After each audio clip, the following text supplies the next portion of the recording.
Hello again, everyone. This is Ken Kibler, the Director of Client Profitability for eTruckBiz. We're about a minute shy of the top of the hour. I want to thank everybody for joining us.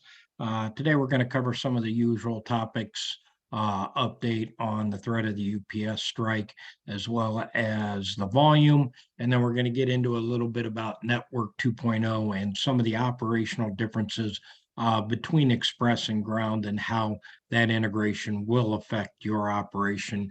And then cover some of the things that CSPs, the experienced CSPs, are doing and telling us what they're doing to help prepare for that. So please sit tight for a couple more minutes, and then we'll get started shortly after the top of the hour. Thank you very much.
Hello again, everyone. Welcome to our Tuesday webinar series. This is Ken Kibler, the Director of Client Profitability for eTruckBiz. I want to thank you for taking your time out of your day to join us today. Hopefully you are finding these webinars informative for your operation and kind of seeing what's happening going on in the industry and in the future.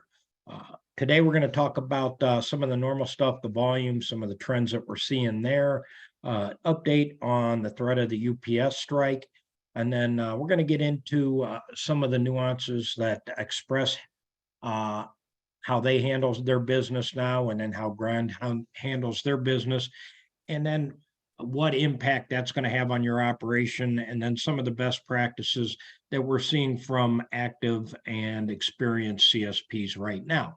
So with that, I will turn that over to Jeff. If you have any questions, please put them in the Q&A. We will address them later. And on a side note, we do have a special guest today, a 30-year FedEx Express veteran and retiree. Gary Wade will be joining us to give us some of the insight on the Express model. So with that, have at it, Mr. Jeff. All right. Thank you very much.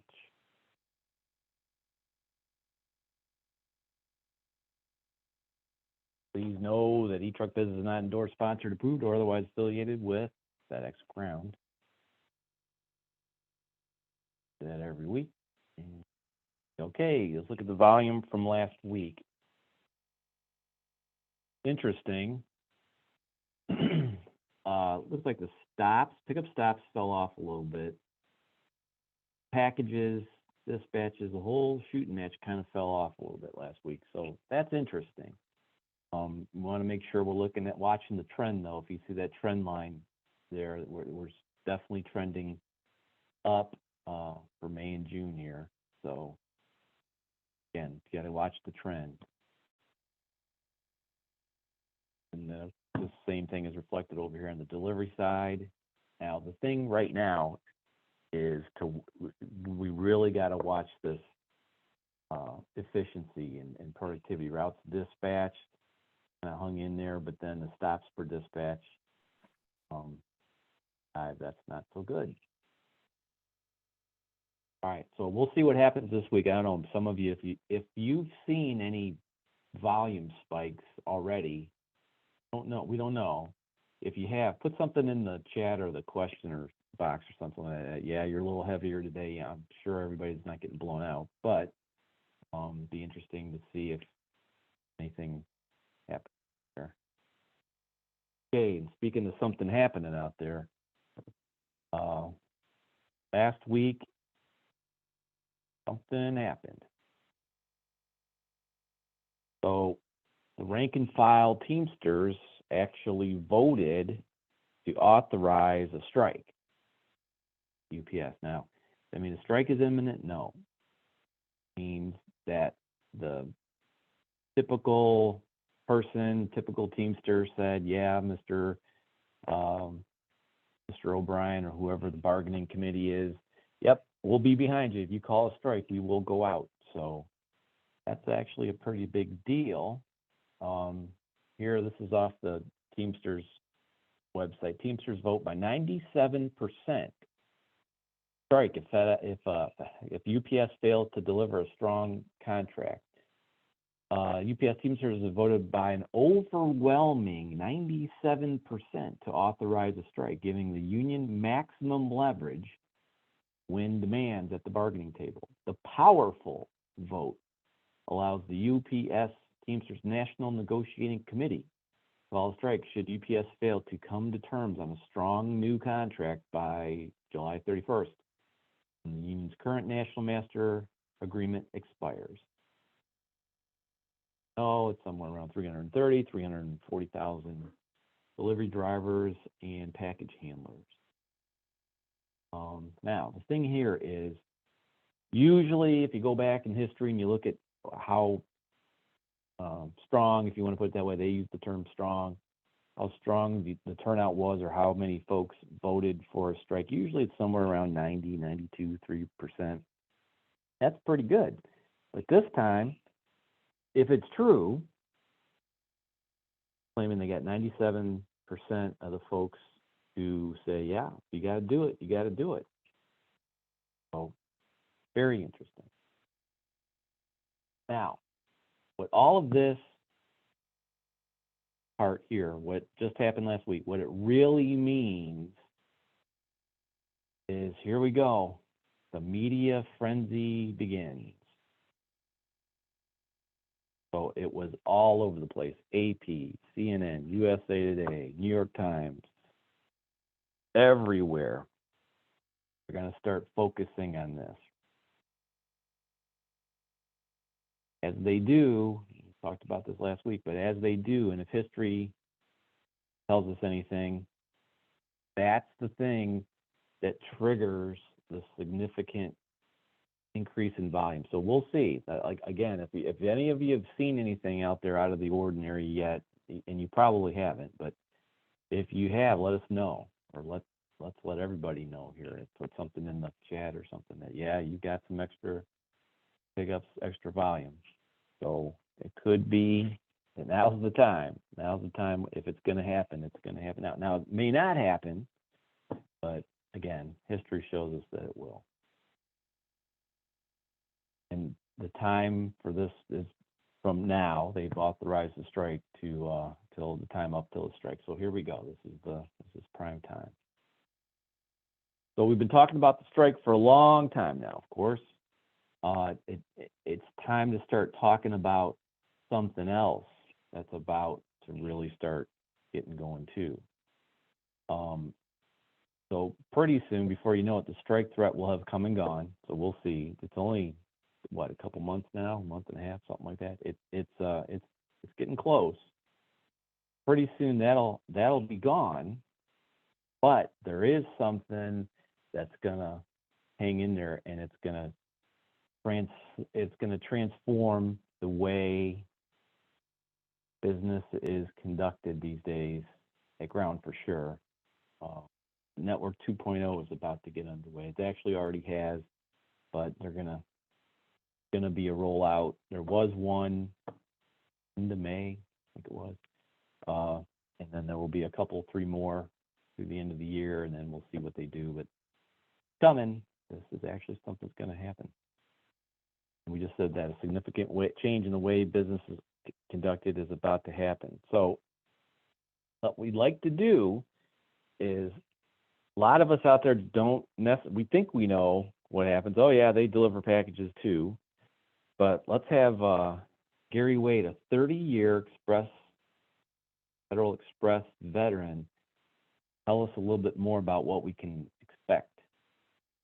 So we're going to try to do a quick comparison here of what happens on the ground side, and then what's something similar that happens on the express side. So I'm Mr. Wade for you. Thank you. Good morning or afternoon, depending on where you are. As Jeff mentioned, I did work at Express for 30 years, and all of that was in operations. And then, of course, the last 7 or 8 years, becoming more familiar with ground operations and my relationship with E-Truck. He asked if I could kind of maybe give some similarities and differences as to try to compare.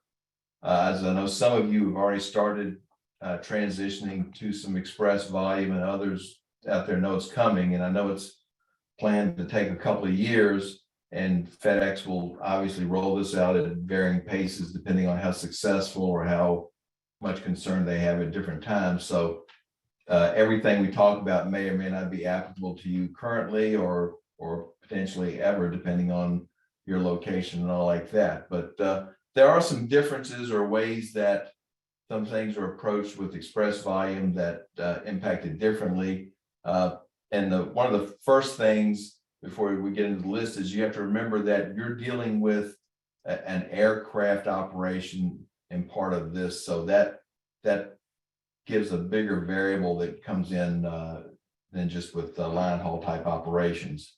But on the ground side now, you do have some time deference, but basically your services, if you get that package delivered today, then it's going to be a successful service commitment and met, and FedEx will be happy with you, and everything is good.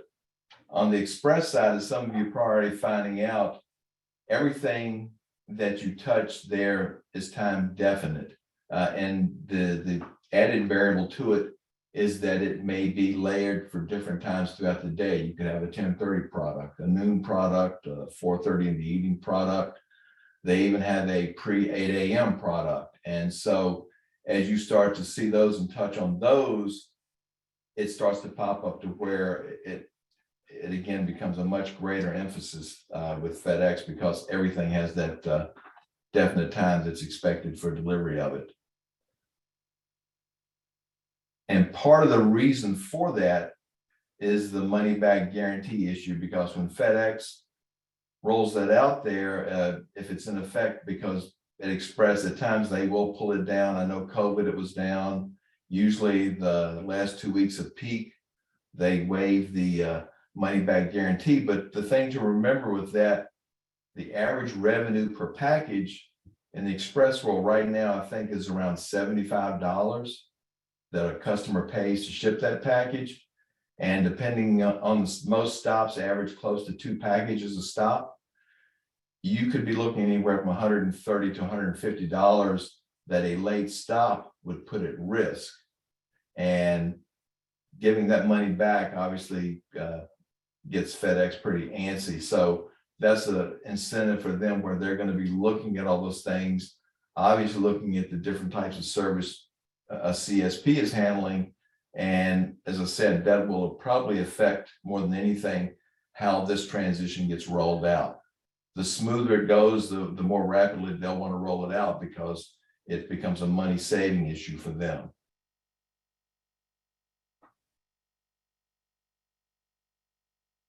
The next thing really that kind of jumps up is there's a change in the way you have to deal with pickup stops. And this may be something that's transitioned much later in this process, but currently in the ground world, pickup stops seem to be about a little bit less than 10% of your stop volume, and they're somewhat static, meaning what you've got throughout the day. I mean, there could be an emergency situation where you've got to make a move in the middle of the day, but that varies really when you start looking at the express world, that the pickup stops become a much bigger number. On average, roughly 30% of the stop volume, and depending on the market you're in, It can fluctuate and be much higher. And they also offer those dynamic on-call pickup stops where basically up to a market's cutoff time, if you call in within 1 hour of that, you will have a pickup made. So someone could call at 2 o'clock in the afternoon saying we're closing at 3, and they would schedule that pickup. And that's going to be then communicated to you via however FedEx does that. And then just you would dispatch accordingly that way. So that could be a huge change for a lot of folks and how they deal with pickups. And also, depending on the market you're in, it's not uncommon to have a pickup route with 70 or 80 pickup stops alone on them. So it may impact the way you look at structuring your workforce. It could even impact the way you use your vehicles. Do you try to double turn them? Do you need different size vehicles depending on the market of certain clients you have or customers that you have in your CSA? So that's a bigger variable that's waiting out there. I think, again, I think it's further down the line before FedEx starts to transition that, but just to kind of put it on people's radar, it would be a very different way of doing business than I think everybody's currently accustomed to doing. Also, when you look at service level, currently 99% will, keep you out of hot water for the most part with FedEx. And they'll certainly state their service level in the contracts that are coming up, but it starts to be a little bit more difficult, and it may be a cultural change within your business, because now you've got to just deliver it that day, and basically you've satisfied everybody in the process. Depending on the zip code your driver's in, or the zip codes a driver's in, and the types of products they have, knowing those services and what to do could really impact it. They could have 10:30 lates, and then because they're late doing their 10:30 packages, they're late doing in a noon area, they're late making stops there, and it starts to cascade. So it becomes a process of being very much aware of again, those different type of products you're handling and what drivers can accomplish and what they can't. So that now a lot of times you hear talk about capacity for drivers, and that, your driver, Jeff just showed you dispatch efficiency and how many stops your driver has on road. You'll almost, depending on if you have multiple service commitments on a particular driver, you almost have to have multiple capacities for a driver, meaning what's the capacity they can do by 10:30, what's the capacity they can do by noon if it's applicable, and what's the capacity they can do by 4:30 in the afternoon. So it's more balls to juggle as far as what you send your drivers out with. And also that kind of then leads into the number of dispatches. Currently, if everything goes well, you just have one daily dispatch and you send that out. When you start to deal with in the express world, you can have multiple dispatches. And again, because I said you're dealing with the aircraft, it could be multiple aircrafts coming from different hubs. One may arrive on time, the other may arrive late. That impacts as well. So you would be chasing freight potentially, different things like that.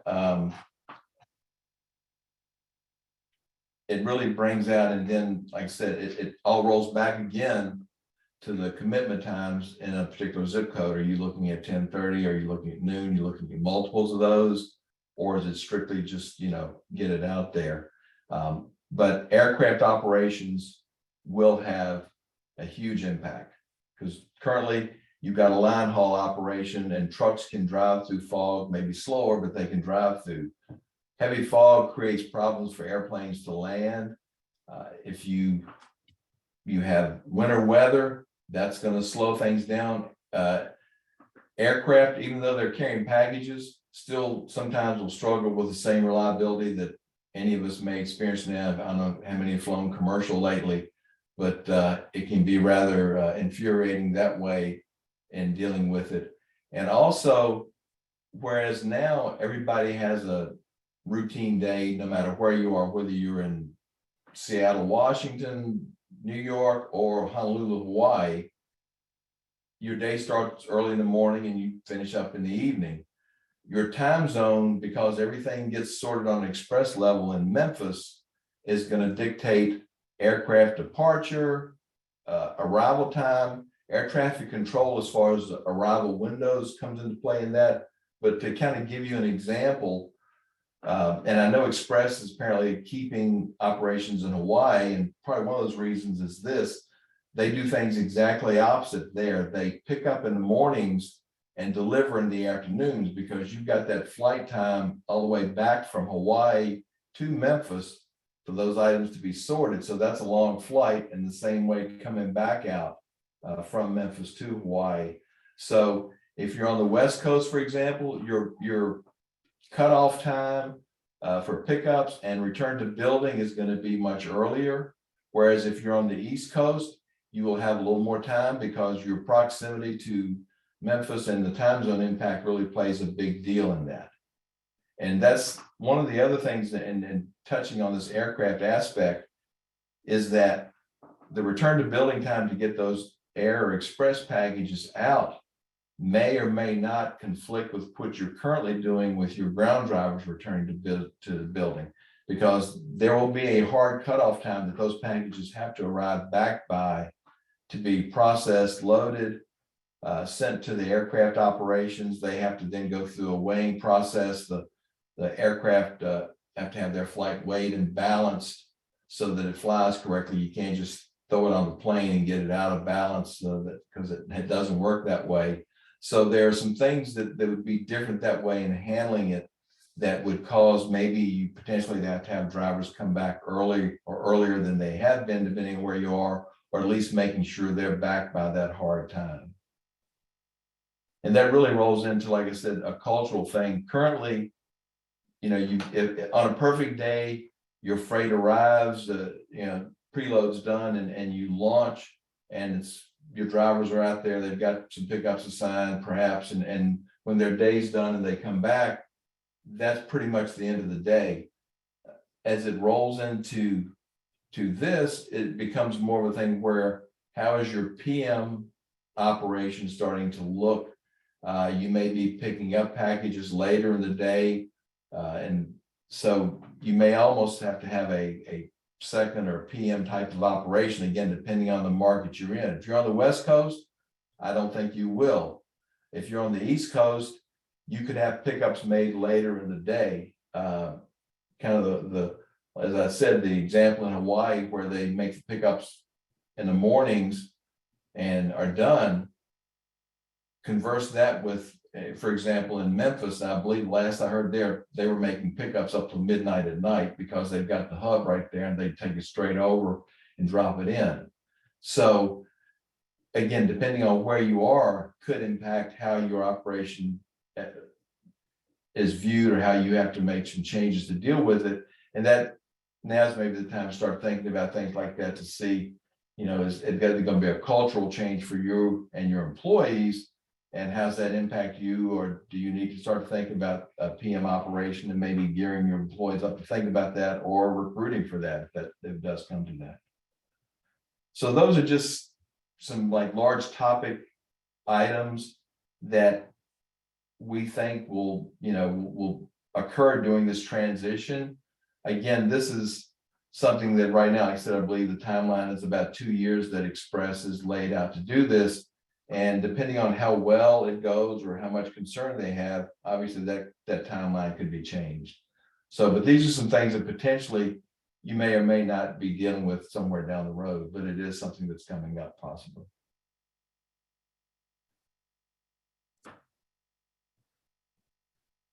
I don't know if I'll stick around if you want to have any questions at the end, or when you'd like to. I'd be glad to answer any questions anybody has. We'll see if any pop up on there.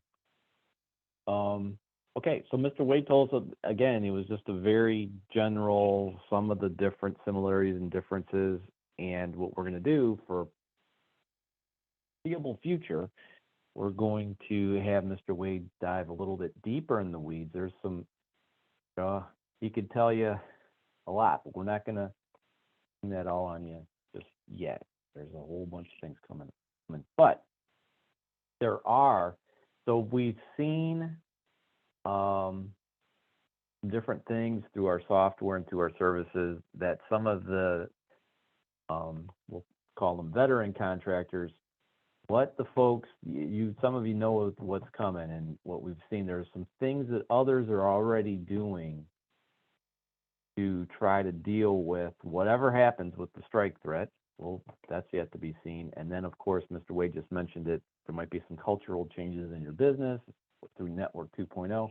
So what could or should you be doing, or what are some people doing already to get ready for this, right? So one of them, and we've got a new capacity calculator in our system. If you haven't seen this yet, you'll want to go in there and play around with it a little bit. But we've seen a huge uptick in folks going in here and looking, and we need to know right now, or what folks are already doing is they're going in here and they're trying to figure out where they currently stand as far as where they probably are as far as unused capacity. They want to know that because how much could they absorb? How many stops packages can they absorb without adding anything, right? So you do have capacity. How much do you have? I don't know. Folks want to know what they have, and that's why this has become something that's very popular in the system right now. There's been a ton of hits on here, people trying to figure out where they think they're at before. There's a whole bunch of other measures to take, but at first you want to max out your capacity if the strike volume, for sure, if that hits, right? That's one of the things. And then, those of you that have been around us for a long time know that we say driver recruiting is the root of all evil, root of all everything. We've seen a pretty big surge in some of the veteran contractors. They know that these things are about to happen. So what they're doing is they're taking the time and money and investing it right now in going through and recruiting drivers, which of course, what you don't want to do, but what they don't want to do is they don't want to get caught later. If the volume hits, and if the strike volume hits, it'll hit all at once, or it could hit all at once. We'll see what happens. But even if it doesn't hit all at once, it'll gradually increase. And of course, eventually you're going to need some more drivers to get it done. They don't want to be recruiting against other contractors, whatnot. The time is now to do this. You should have been doing this for a while, but if you haven't done this, this is worth every second and every penny you would spend on this now, so that you can keep on top of this happening later. And then, of course, Mr. Wade mentioned it. As you go through the rest of this year, some will see some of this express volume, probably not too many of you just yet for the first part of this, or the last part of this year, but definitely come January, probably most all of you will start participating in some way, shape, or form. And that's going to change the culture. That's going to change what you do, how you do it. I don't know if you picked up on what Mr. Wade was trying to tell you there, but it's going to change a lot of things. And the way we've always done it isn't going to be the way it's going to happen down the road. So that being the case, and you guys know that when you go to some of the drivers and you say, hey, we're going to do this differently, sometimes that doesn't get received very well. So recruiting right now would be huge importance. Also, there's a bunch of you out there on this call right now. We've had several requests for this, but we're going to have an engineering for ground and express 2-day seminar. A lot of you have already been to our engineering and different seminars that we put on in the past, but it's time now to roll out the ground and express 2-day seminar. So as the express moves into the ground operation, what are the things you're going to have to do, and how do you engineer for that? So if you're just engineering for one dispatch, that's kind of that happens one way. What if I got a dispatch in waves? What if I have to have Mr. Wade told us about something called a PM operation. That's something that doesn't exist these days. There's all kinds of different things that we're going to need to consider, look at, engineer so that when this volume comes on, not only can we get it done, but you want to be, in our case, we got to get it done and make a buck at the end of the day too, right? So just throwing vans, we've heard this, I don't know how many times, people, no problem, I'm just going to put some extra vans out there. That's not necessarily the thing to do. The thing to do is to get in there, start running the numbers, and start figuring out exactly what it is we need to engineer and how we're going to need to engineer our operations in the future. So, Mr. Ken, I want to see if there's some questions. Yeah, kind of to recap, Gary said changes to your operations. Jeff focused on recruiting. Doesn't necessarily mean recruiting just full-time drivers. The culture change might have more part-time drivers. The culture change may force some of your full-time drivers that really don't work full-time, they want to be off at 2 or 3 in the afternoon, to work full-time and to work till 5 or 6. Will they leave? I don't know. So recruiting all the time is absolutely critical. And recruit from a larger pool. Adding part-timers is absolutely essential as well. And then how does all this pull together? If you're interested in this 2-day seminar, please reach out. I know Jenna put an attachment in here. I think you could scan this code, and that'll let us know what you want to see, where you want to see it, and we can put the course together. So encourage everybody to do those things. And as Jeff also touched on that capacity calculator, even if I want to recruit, I have to recruit, I still need to know the capacity of my current team. And then that tells me when I need to add these people. So with that, we're going to go to the Q&A. First question is there time to address this today? Thoughts on the Canadian contractors losing their contract in the next year? This was announced today. I did not hear that. Jeff, did you hear that? Did not hear. Other than we're at liberty to talk too much about this, to be quite honest with you. But as far as all the Canadian contractors, no. I'll have to find that. By the way, the earnings call for the earnings report will be, I think it's going to be after the bell today. Not sure if they said something before the bell, but after the market closes, for sure they'll have the conference call, and that's probably why some of these things are getting out there right now. Yeah, so I'll have to find out some more information on the Canadian contractors. I don't know if they're going to treat it like Hawaii and Alaska up there. That's very interesting because there is a vice president actually based in the United States who is in charge of the Canadian ground operation up there. So we gotta run only express truck, or we add those express packages to existing routes. The goal is to have you add those to your existing routes. But there will be some situations like Gary touched on where in the Memphis area, they pick up till midnight. So that would probably require you double utilizing a truck for that. But and Ken, I could also add something to that question to answer that.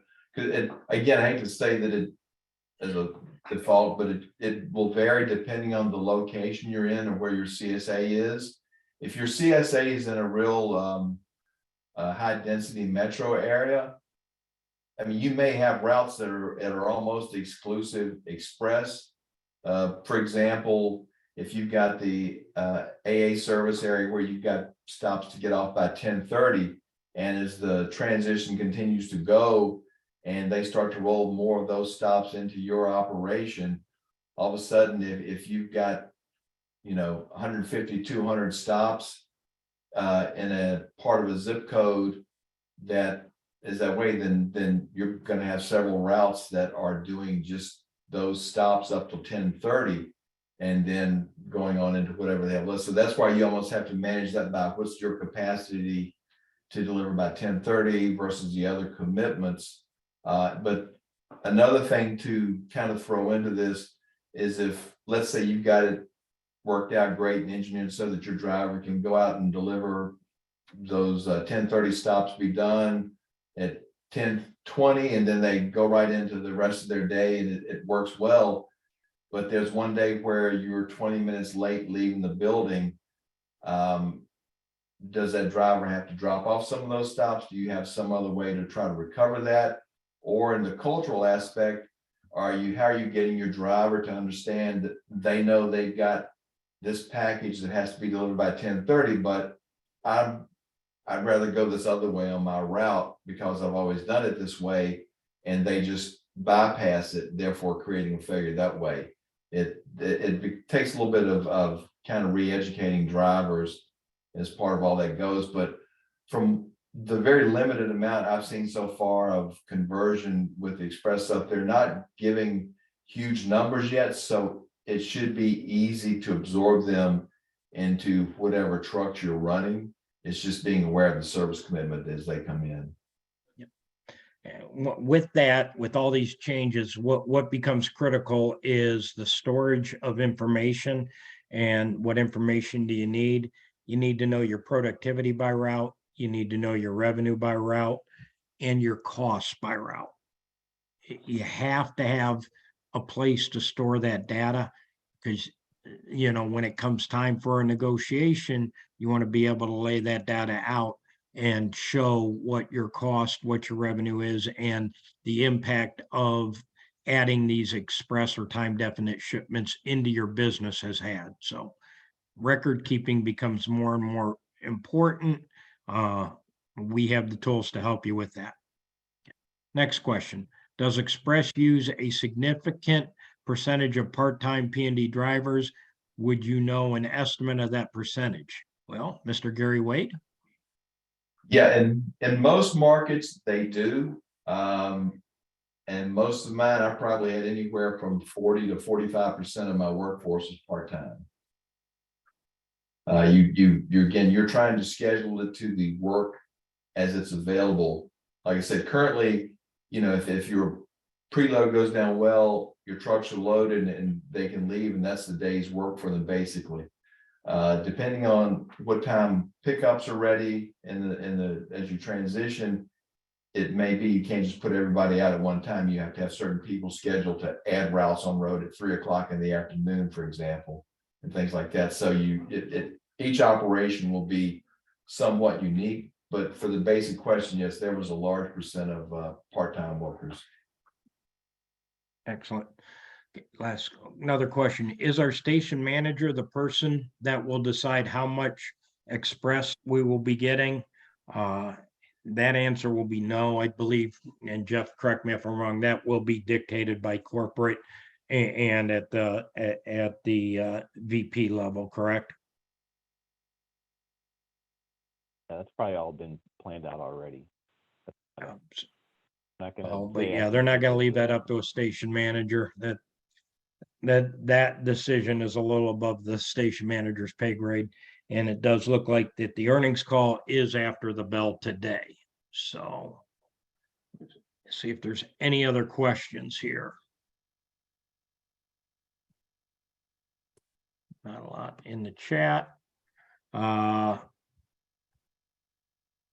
Says, would an alternative vehicle / minivan and BC running missed late express route work?